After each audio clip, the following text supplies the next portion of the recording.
Credit card bonuses and perks are at an all-time high, and with an ever-changing landscape in this credit card world, you might be starting to get a little case of the fear of missing out, and that's completely understandable. So now you're at that point where you're asking yourself the question, is this the best time for me to start applying for credit cards? And that's a very reasonable question.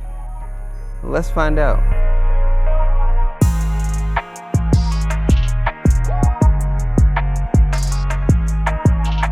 What's going on, YouTube? Welcome to Mike's Travels and Cents, where I go over points and travel strategies, and more importantly, how not to go broke while enjoying it all. If that sounds good to you, consider subscribing to the channel so you don't miss out on future content like this. And if you find some value in this video, drop me a like to let me know. But with all that out of the way, let's get into the video. So what makes now such a crazy time to actually start applying for credit cards? Well, there's a couple things. Right now, we definitely have been seeing a really plentiful amount of increased offers on several credit cards.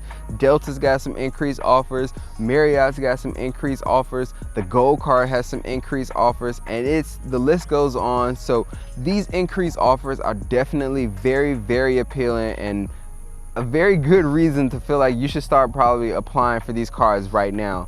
On top of that, increased bonus categories on these same cards are also very enticing. You've got grocery categories on cards we've never had grocery categories for. You've got dining on cards we never had really significant dining categories or point earning for. So this is definitely a really good time as far as that goes.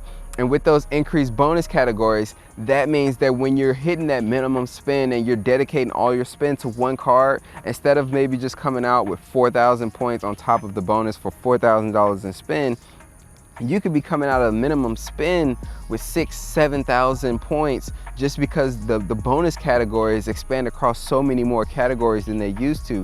Whereas usually when you're hitting a minimum spend, you're getting about 1 point per dollar in most places, especially with these co-branded cards. And last but not least, it makes sense to just want to have a nice stash of points so that when this whole thing blows over and you're ready to start traveling again, you have plenty of options and plenty of points to really just do whatever you want with, and probably even be able to stay in some hotels or take some flights that you wouldn't have been able to take under normal point earning, circumstances. But hold on, don't just run out and get the best looking credit card, because there are definitely some considerations that you want to keep in mind before applying for any credit card.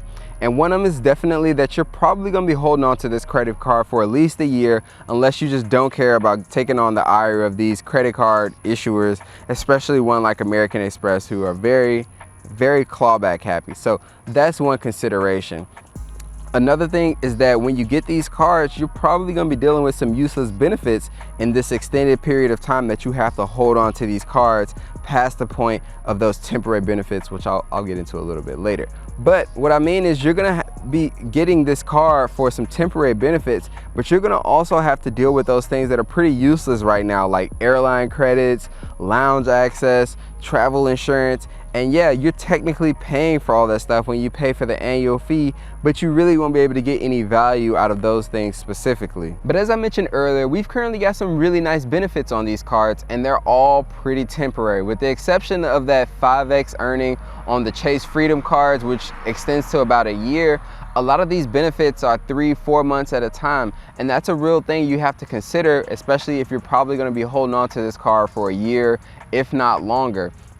These are temporary benefits that you're gonna have to really accept are probably not gonna be around for the entire duration that you're gonna have to essentially be paying for this card. The other thing to really keep in mind is these co-branded cards. Right now, the travel industry has not completely rebounded. So we don't exactly know what industries, what companies are actually gonna make it out of this thing okay. And we don't know what these programs are gonna look like on the other side of this whole pandemic. So we've already seen Marriott get rid of their Make a Green Choice program, and that's just one thing that's changed. There's been other changes for some of these other companies, and there are definitely probably gonna be more changes to come as these companies have to make decisions that they've never really had to consider before to save money and to save their business.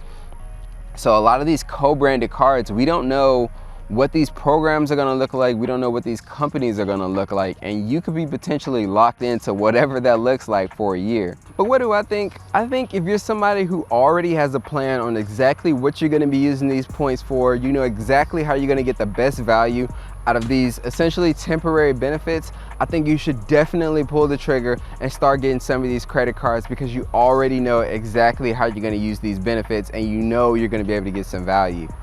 But if this is all coming out of FOMO, fear of missing out, I don't think this is the move. I think you should probably honestly hold off, because what you're going to end up doing is getting these bonuses and using all these nice bonus categories, and it's going to be nice, but you're not going to really know what to do with the points because you didn't have a plan already. And besides that, fear is never a good foundation to make significant decisions out of, especially when it comes to like opening a credit card or something like that.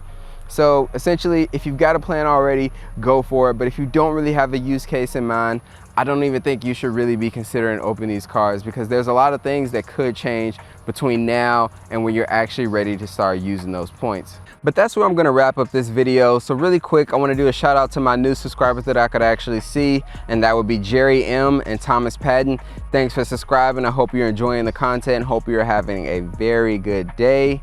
But what are you guys' thoughts? Are you gonna start applying for credit cards right now? I know it's a very, very nice landscape and very good time to actually start getting those cards if you know exactly what you wanna use them for. But I wanna hear your thoughts, so get that conversation going down in the comment section below. And that's where I'm gonna wrap up this video. Also, if you do actually want to apply for any of those cards, I do have referral links down in the description of this video. Also, I have referral links for Rakuten.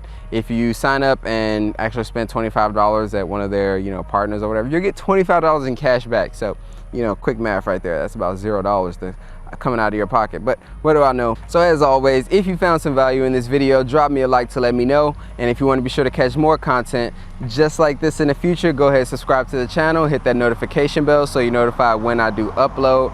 And as always, the only thing more valuable than your points is your money, and the only thing more valuable than your money is your time. But until next time, peace.